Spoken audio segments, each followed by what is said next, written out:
ঘরের দরজা ভেঙেছে ধর্ষক, সমাজের দরজা খুলে দিয়েছি আমরা, ভিডিও ছড়িয়ে। লজ্জা আমাদের।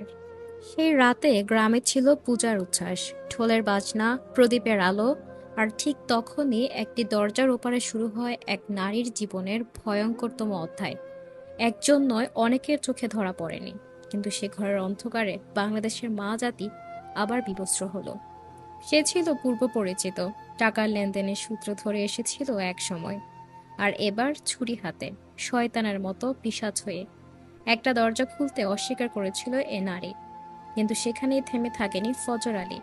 সে দরজা ভেঙে ঢুকে পড়ে, গলায় ছুরি চেপে। আর সে ঘরে শুরু হয় এক নারীর আত্মচিৎকার। চিৎকারে ছুটে আসেন প্রতিবেশীরা। তাকে আটক করে কেউ একজন ভিডিও তোলে। না, অপরাধী না, ধর্ষিতার বিবস্ত্র অবস্থায় নারীর দেহ, আতঙ্কিত চাহনি, রক্তাক্ত কান্না। এরা কেউ তার পাশে দাঁড়ালো না, বরং তার লজ্জাকে সারা দেশে ছড়িয়ে দিয়েছে। ওই নারী শুধু ধর্ষিত হননি, সমাজ তাকে বিবস্ত্র করেছে দ্বিতীয়বার। এবার চুপ থাকলে কাল আমাদের মা বোনদের পালা। দর্শক, আমি বলছি কুমিল্লার মুরাদনগরের ঘটনা। কুমিল্লার মুরাদনগরে নারীকে ধর্ষণের মামলায় মূল আসামি ফজর আলীকে ঢাকার সায়েদাবাদ থেকে গ্রেফতার করেছে পুলিশ। এছাড়া ধর্ষিতের বিবস্ত্র ভিডিও ধারণ করে সামাজিক যোগাযোগ মাধ্যমে ছড়িয়ে দেওয়ার অভিযোগে আরও 4 জনকে গ্রেফতার করা হয়েছে।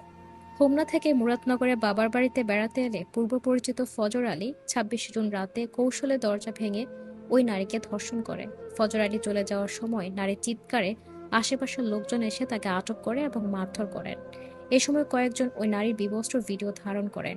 আহত অবস্থায় অভিযুক্ত ফজর আলীকে নিয়ে পালিয়ে যান তার স্বজনেরা। পরদিন শুক্রবার 27 জুন ভুক্তভোগী নারী ফজর আলীকে আসামি করে থানায় মামলা দায়ের করেন। জানা গেছে, টাকা ধার নেওয়া নিয়ে ফজর আলীর সঙ্গে ভুক্তভোগীর পরিবারের পূর্ব পরিচয় ছিল। ফজর আলীকে আটক করার সময় কয়েকজন যে ভিডিও ধারণ করেছে সেটা আইন শৃঙ্খলা বাহিনীকে জানানো হয়নি, এমনটাই জানিয়েছেন পুলিশ।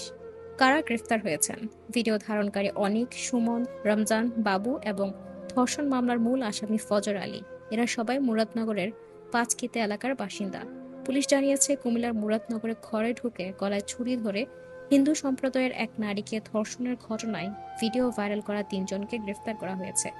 রোববার 29 জুন রাত 1টার দিকে কুমিল্লা জেলা পুলিশ সুপার নাজির আহমেদ খান স্বাক্ষরিত পাঠানো এক বিজ্ঞপ্তিতে এ তথ্য জানান। তবে গ্রেফতারকৃতদের নাম, পরিচয় ও বিজ্ঞপ্তিতে তিনি প্রকাশ করেননি। বিজ্ঞপ্তিতে উল্লেখ করা হয়, 26 জুন রাতে মুরাদনগরের রামচন্দ্রপুর পাঁচকিত্তা গ্রামের ফজর আলী একজন প্রবাসীর স্ত্রীকে ধর্ষণ করার অভিযোগে এলাকাবাসীর হাতে আটক ও প্রহত হন। পরে আহত ফজর আলী পালিয়ে যান কোনোভাবে। ঘটনাস্থলে উপস্থিত কিছু লোক তাৎক্ষণিক ভিকটিমের ভিডিও ধারণ করে তার সামাজিক যোগাযোগ মাধ্যমে ছড়িয়ে দেন। সংবাদ পেয়ে মুরাদনগর থানা পুলিশ দ্রুত ঘটনাস্থলে উপস্থিত হয়ে আইনানুগত ব্যবস্থা গ্রহণ করেন।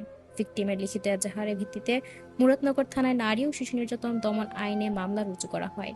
এই ঘটনায় মুরাদনগর থানা পুলিশ ধর্ষককে গ্রেফতারপূর্বক তার বিরুদ্ধে আইনানুগত ব্যবস্থা গ্রহণের প্রচেষ্টা অব্যাহত রাখে। ঘটনার ভিডিও ধারণ করে যারা সামাজিক যোগাযোগ মাধ্যমে ছড়িয়ে দিয়েছে তাদের মধ্যে 3 জনকে ইতিমধ্যে গ্রেফতার করা হয়েছে। গ্রেফতারকৃতদের বিরুদ্ধে প্রচলিত আইনে ব্যবস্থা নেওয়া হবে। এই ভয়ানক হৃদয় বিদারক ঘটনার পর আপনার কণ্ঠই হতে পারে প্রতিবাদের আগুন, প্রতিরোধের শুরু। ঘরের দরজা ভেঙেছে ধর্ষক, সমাজের দরজা খুলে দিয়েছি আমরা, ভিডিও ছড়িয়ে। লজ্জা আমাদের। ধর্ষক গ্রেফতার হয়েছে, কিন্তু ভিডিও ছড়ানো যারা করেছে তারা কি কম ধর্ষক? বিচার চাই, দ্রুত চাই, প্রকাশ্যে চাই। বিবেক মূল্যে ধর্ষকের প্রতিবাদ ছড়ান। নারীর শরীর নয়, অপরাধীর মুখ ভাইরাল করুন। একটি মেয়ে কান্না যদি আপনার কানে না পৌঁছায়, তাহলে আপনার চিৎকারও একদিন কেউ শুনবে না। বিবস্ত্র শরীর নয়, বিবস্ত্র সমাজটাকে দেখুন। তার রক্তে রঙিন হলো মাটির আকাশ। এখনো যদি নীরব থাকি, তবে আমরা দোষী। যে হাত ভিডিও করেছে সে হাত ধর্ষকের চেয়েও ভয়ঙ্কর। দৃষ্টান্তমূলক শাস্তি চাই সব অপরাধীর। এবং যে ধর্ষণ করেছে সে ধর্ষকের ফাঁসি যাব। আর যারা ভিডিও ধারণ করে সামাজিক যোগাযোগ মাধ্যমে ছড়িয়ে দিয়েছে তাদেরকে যে গ্রেফতার করা হয়েছে তাদেরও একটি দৃষ্টান্তমূলক শাস্তি আমরা চাই। আমরা যেন কোনো ভিকটিমের ভিডিও বা কোনো কিছু আমরা ছড়িয়ে না দিয়ে অপরাধী তার ছবি, পরিচয় ছড়িয়ে দিই।